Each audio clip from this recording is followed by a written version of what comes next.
You ask, I answer. At Center Exit, here's your video on 4th and 5th declension, as requested.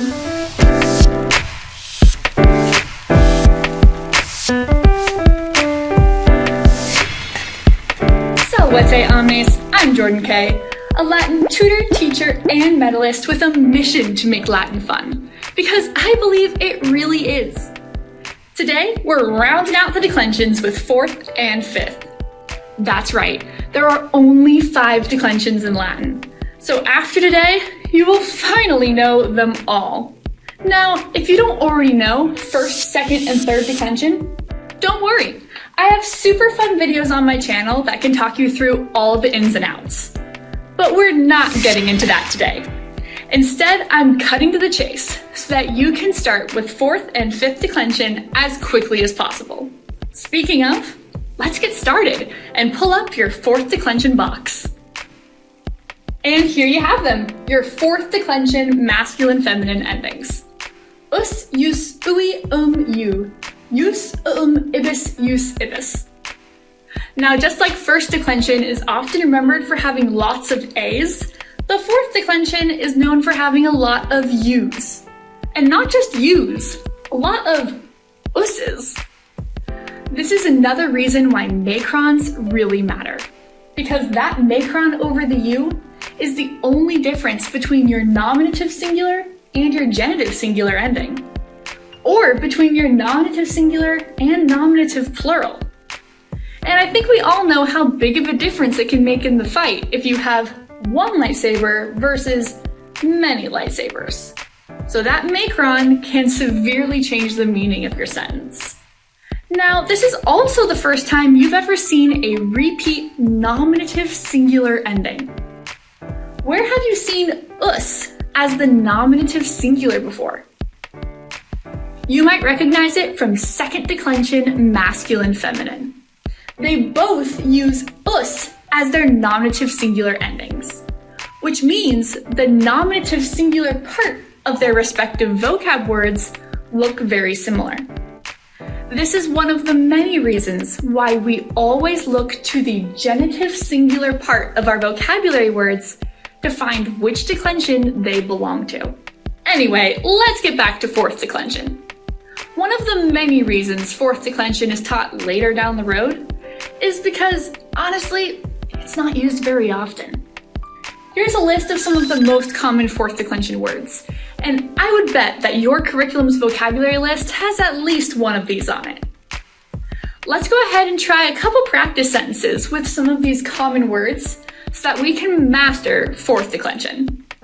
In my previous declension videos, we spent a lot of time going through full sentences. So today, I'm only going to focus on the 4th declension words. Let's start with our first example. Vader cut off the hand of Luke. Now in this sentence, my 4th declension word would be hand. When I look at my vocabulary list, I can see it is manus, manus from the 4th declension. Now in this sentence, Vader cut off the hand of Luke. The hand is being cut off. It is being verbed. That makes it my accusative. And we know that Luke thankfully only lost one hand. So I'm going to use my accusative singular ending, But how do I find my stem from manus, manus? The same way I do with all my other declensions. I go to the genitive singular and drop the ending to get man. So I would translate the hand in this sentence as manum, my accusative singular. And just like that, you're already mastering 4th declension masculine-feminine. Now, you might notice I keep using that little add-on, masculine-feminine. Well, that's because 4th declension isn't alone. 4th declension has a neuter twin, similar to 2nd declension. So let's go ahead and pull up your 4th declension neuter endings. Heads up, your curriculum might not even teach you 4th declension neuter, or it might not for quite some time. And that's because it is rarely used. According to the Latin dictionary, these are the only 4th declension neuter words in existence.